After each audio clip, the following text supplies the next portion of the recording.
Sir, what was the Microsoft server issue and has it been solved? What's your sir? Yes, the Microsoft server issue was a issue which came up across the world because of the collapsing of the Azure cloud software, which is also providing support for airline services. So once that cloud wreck software incident happened, global air services have been hampered.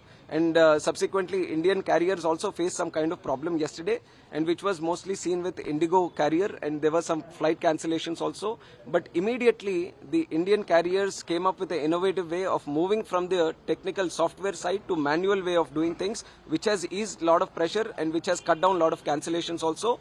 And the software people have also been working with it. The Mighty has also been helping us, and especially the airlines also. So at 3 a.m. in the morning today, all systems came back in place. And since then, the only issue that we faced was whatever cancellations happened yesterday, people were supposed to be re-accommodated for travel reasons. So which was why there was some delay that has been occurring, and some from moving back from manual to again a software system kind of created another further delay. So we experienced some delays to noon today, but afternoon everything was functioning normally, and I'm very happy to see the way airlines has functioned, the way security has helped, especially CISF and also the Ministry of Civil Aviation. All the departments combinedly work together, and if you see countries, big countries, we are the third largest domestic market in civil aviation today.